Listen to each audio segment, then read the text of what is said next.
Appamada and its programs are supported by your generosity, and your generosity and support makes such a difference.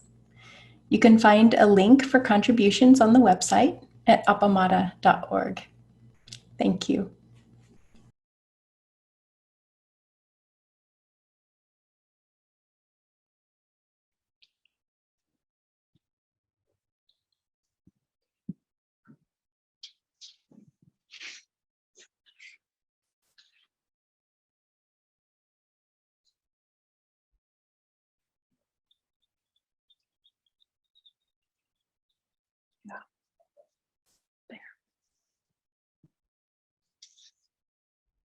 Good morning.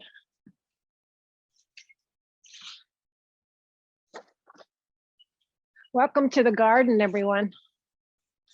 Thank goodness it's a lovely day. And we've had a lot of workers out here, Kim and Scott and his wife, Jenny, helping us set this up, which I greatly appreciate.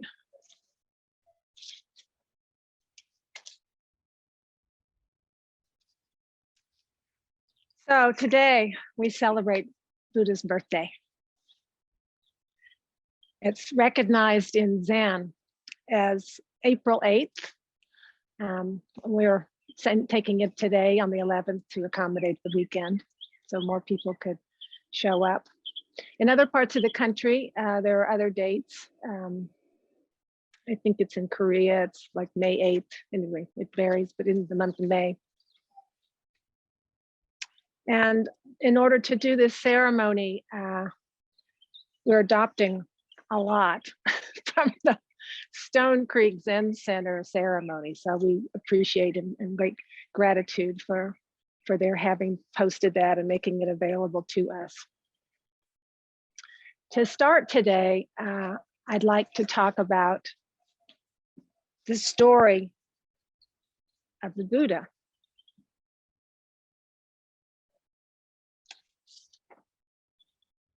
So this story can be told in many ways. And this one is a way that I think even children can understand it. It's very simplified. So once upon a time, in a kingdom in the mountains of Nepal, well, what is known as Nepal today, the queen of a kingdom there named Maya, the woman's name was Maya, which in Nepali means love. Anyway, she was pregnant with her first child. And one night as she was sleeping, she dreamt that there was a majestic white elephant with six tusks that was approaching her. It was coming mightily, but gently towards her. And then it moved through her. When she woke up, she realized this was an important dream. And she knew she needed to have some understanding about it. So she and her husband, Sudana, went to the sage, the people who know or knew at that time about the stars, who knew about the animals, who knew about the plants, who knew about the weather, and knew how to interpret dreams. And this sage said, yes, indeed, without a doubt, the dream is a very good omen. And it meant that the child she was carrying would be a great, powerful, and wonderful person, a king in the truest sense of the word. So not long after that time, Maya could feel that the time was near. And she did what many women of that time do, is to return to her childhood home to have the child. So she traveled and she stopped at a park called Lumbini Park. And she was resting. She was walking around in the gardens. And as she walked, the animals watched her. They turned their heads and they watched her. And they followed her and gathered around. And the plants, the flowers, turned on their little stem necks and watched as well.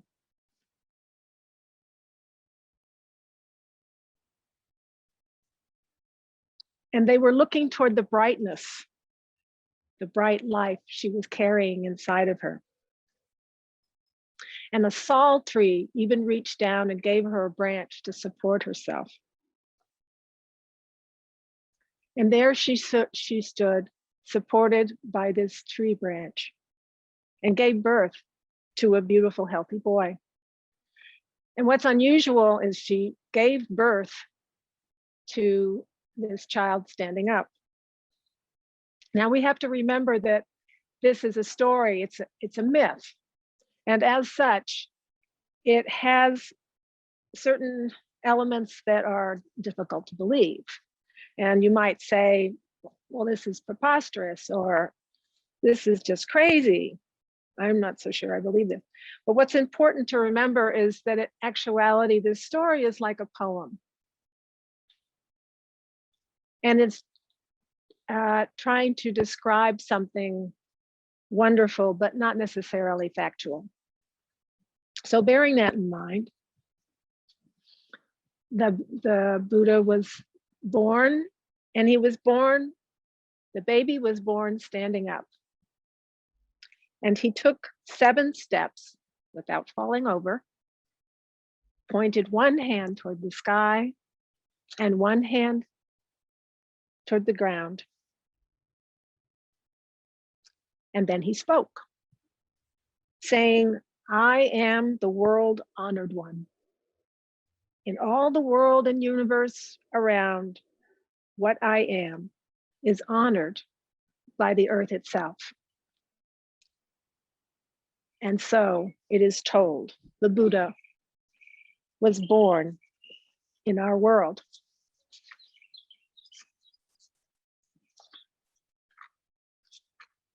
So today, again, you could think this is a silly story or what have you.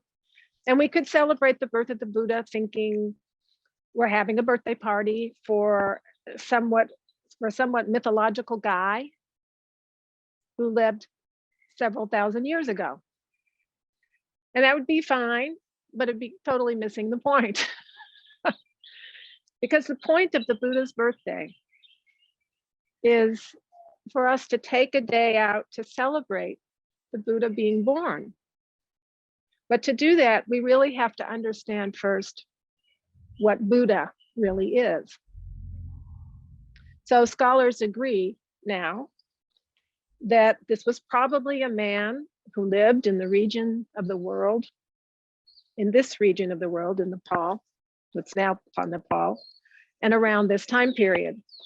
And he was a great person and a great teacher. And today is as good as a day as any to deeply thank this person for what he brought to the world.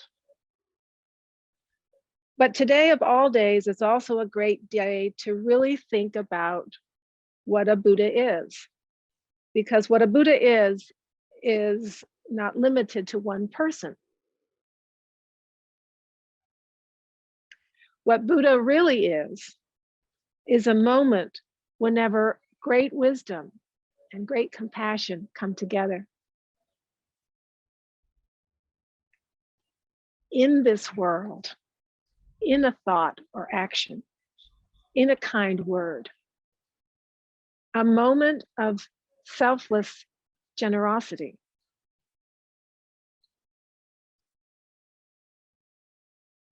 And it helps to free up the world. That's what a Buddha is.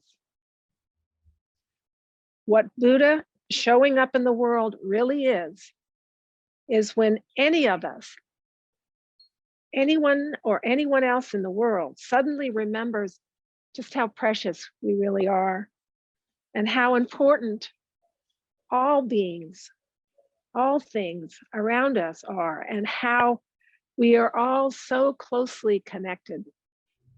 And we act or speak or even think from that place. Now, do you know these moments? I'm sure you do. I mean, I'm sure you've experienced them, you've seen them, or you've done them. You've been in those situations when the idea we usually carry around of ourselves is me over there and the rest of the world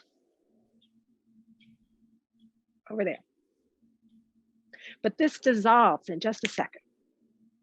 And somebody, sometimes even ourselves, acts with tremendous kindness and a deep, deep knowing of what is good and right to do in that moment. That's a Buddha being born. There are Buddhas that last for ages, and there are Buddhas that last for just a few seconds. But it doesn't matter. They are all wondrous gifts to this world. Moments of Buddhas showing up are ours to receive and also ours to give, and both ours to celebrate. So today, we take a little time to remember to be joyful and thankful, to even having a feeling of a party, and to even having a feeling of a party together for the truth of great wisdom and compassion arising in our hearts, arising in others, and greatly benefiting, nourishing, awakening, delighting, freeing up, and honoring this world.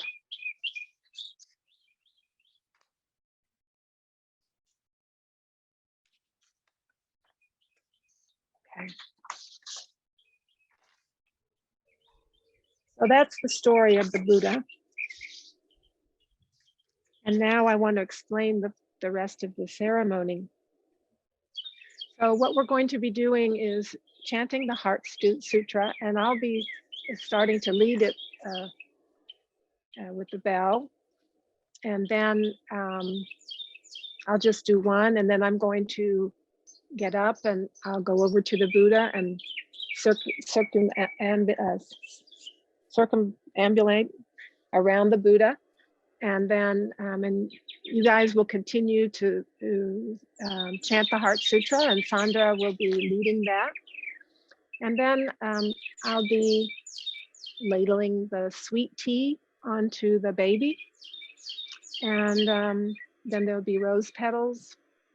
So that's basically it. But before we get to that, I would like to read a poem by Corinne, who's there's a person from Stone Creek who made this poem for this occasion.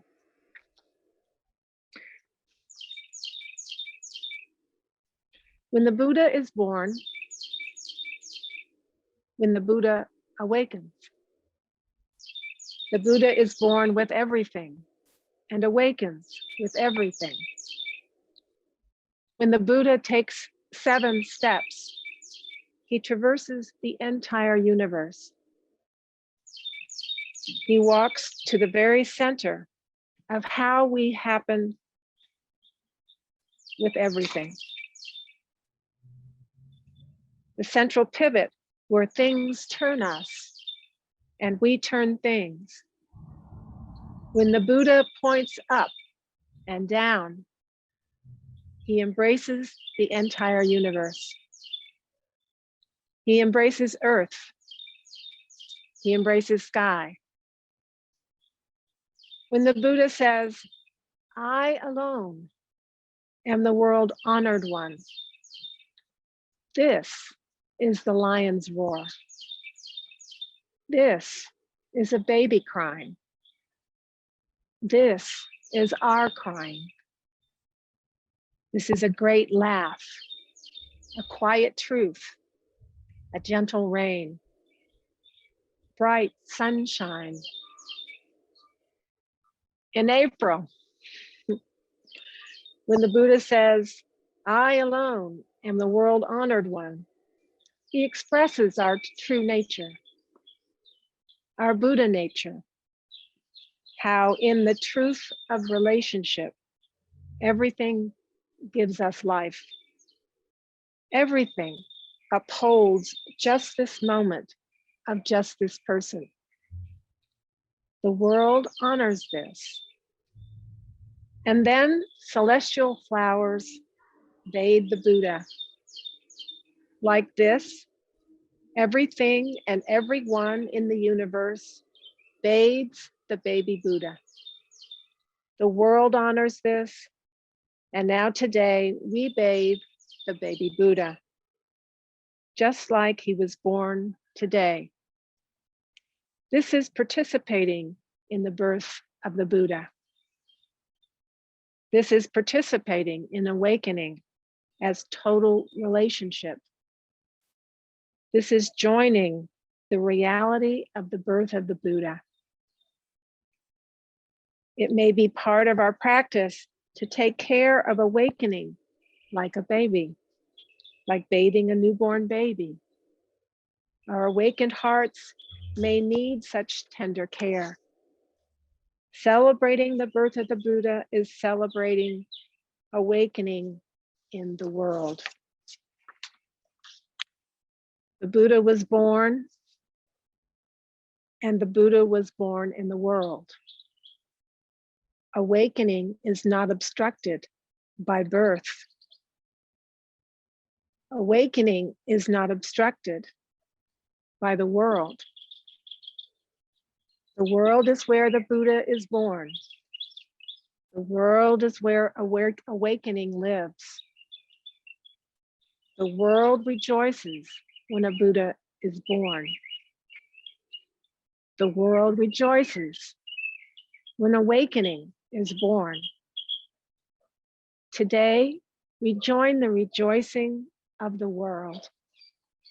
The rejoicing of the world manifests through our taking up a ladle and pouring tea. We hold a ladle of joy, and awakening pours tea over the baby Buddha.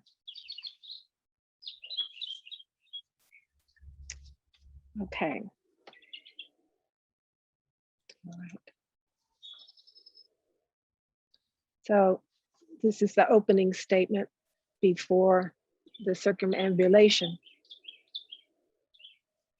On this happy occasion of the Buddha's birthday, flowers bloom, and the world carries their fragrance throughout the world. The way of love and truth that Shakyamuni opened so many centuries ago continues today, right here, right now, in our hearts and minds. Enlightened and ordinary beings on earth and in the heavens honor him for his great gifts to us. His teachings sing out all over the earth and expand across the universe. Everything is refreshed by the sweet Dharma rain. May the flowers of clarity and kindness bloom everywhere for the welfare of all. May the fragrance of his life forever pervade this world. And may the compassionate light of his teaching shine endlessly and contribute to the peace and harmony of all beings. As we pour fragrant water over the Buddha, may all beings' hearts be lightened by truth and love. Okay.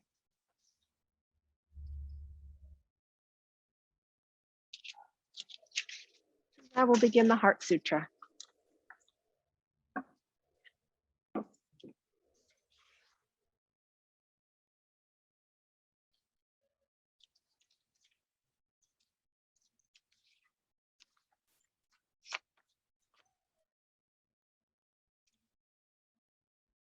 Heart of Great Perfect Wisdom Sutra. Avalokiteshvara Bodhisattva, when deeply practicing Prajnaparamita, clearly saw that all five aggregates are empty and thus relieved all suffering. Shariputra, form does not differ from emptiness. Emptiness does not differ from form. Form itself is emptiness. Emptiness itself, form. Sensations, perceptions, formations, and consciousness are also like this. Shariputra, all dharmas are marked by emptiness. They neither arise nor cease, are neither defiled nor pure, neither increase nor decrease. Therefore, given emptiness, there is no form, no sensation, no perception, no formation, no consciousness. No eyes, no ears, no nose, no tongue, no body, no mind, no sight, no sound, no smell, no taste, no touch, no object of mind, no realm of sight, no realm of mind consciousness. There is neither ignorance nor extinction of ignorance, neither old age and death, nor extinction of old age and death. No suffering, no cause, no cessation, no path, no knowledge, and no attainment. With nothing to attain, a bodhisattva relies on Prajnaparamita, and thus the mind is without hindrance. Without hindrance, there is no fear. Far beyond all inverted views, one realizes nirvana. All Buddhas of past, present, and future rely on Prajnaparamita and thereby attained unsurpassed, complete, perfect enlightenment. Therefore, know the Prajnaparamita as the great miraculous mantra, the great bright mantra, the supreme mantra, the incomparable mantra, which removes all suffering and is true, not false. Therefore, we proclaim the Prajnaparamita mantra, the mantra that says, Gate, Gate, Paragate, Parasamgate, Bodhisvaha.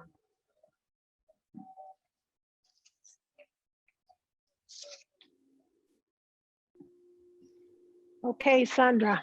Avalokiteshvara Bodhisattva, when deeply practicing Prajnaparamita, clearly saw that all five aggregates are empty and thus relieve all suffering. Shariputra, form does not differ from emptiness. Emptiness does not differ from form. Form itself is emptiness. Emptiness itself form. Sensations, perceptions, formations, and consciousness are also like this. Shariputra, all dharmas are marked by emptiness. They neither arise nor cease, are neither defiled nor pure, neither increase nor decrease. Therefore, given emptiness, there is no form, no sensation, no perception, no formation, no consciousness, no eyes, no ear, no nose, no tongue, no body, no mind. No sign, no sound, no smell, no taste, no touch, no object of mind, no realms of sight, no realms of mind consciousness. There is neither ignorance nor extinction of ignorance, neither old age and death, nor extinction of old age and death, no suffering, no cause, no sensation, no path, no knowledge and no attainment. With nothing to attain, a bodhisattva relies on Prajnaparamita, and thus the mind is without hindrance. Without hindrance, there is no fear. Far beyond all inverted views, one realizes nirvana. All Buddhas of past, present, and future relies on Prajnaparamita, and thereby attain unsurpassed of complete, perfect enlightenment. Therefore, Know the Prajna Paramita as the great miraculous mantra, the great bright mantra, the supreme mantra, the incomparable mantra, which removes all suffering and is true, no false.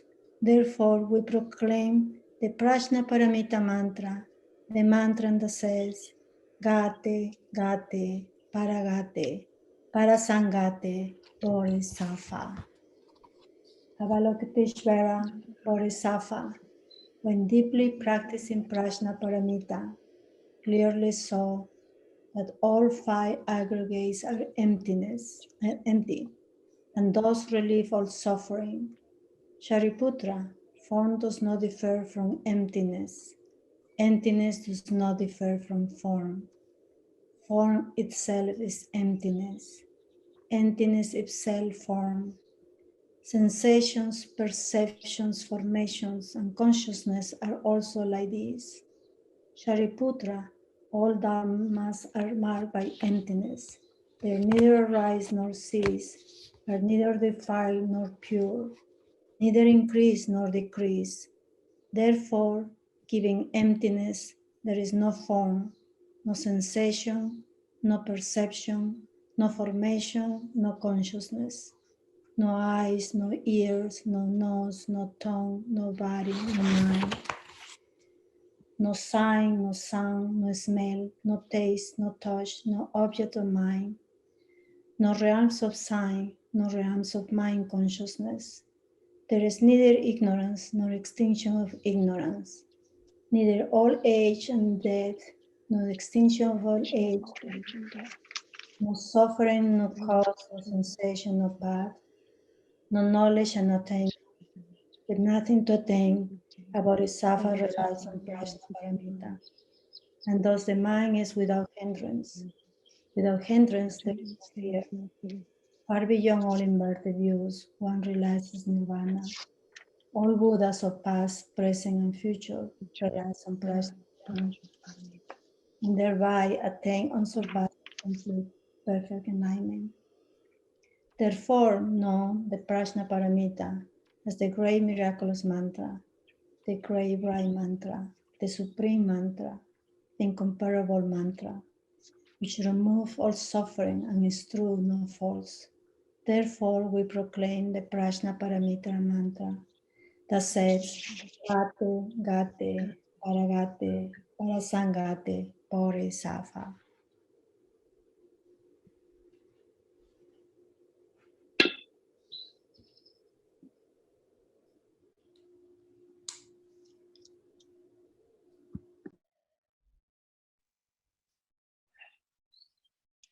We offer the merit of our practice for the welfare of all beings. May all be relieved of suffering, free from fear, longing, aversion, and ignorance. And may we, together with all beings, realize the awakened way.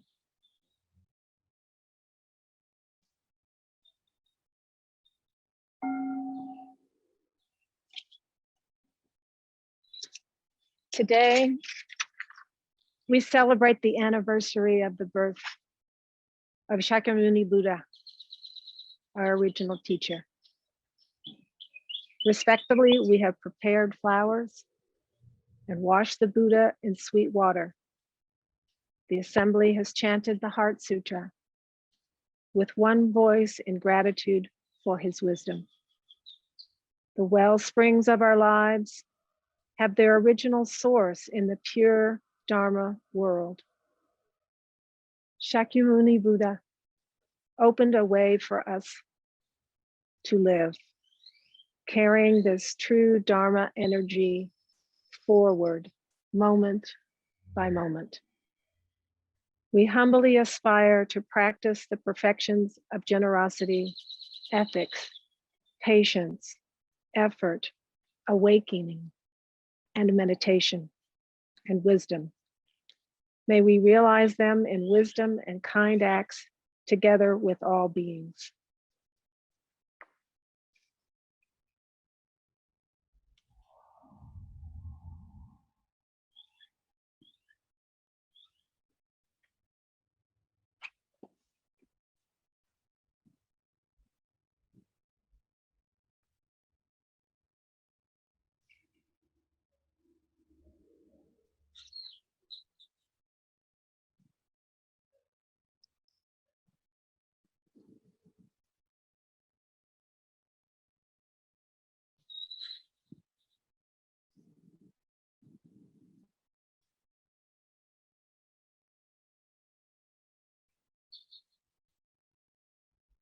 Thank you, everyone, for participating or watching, as the case may be.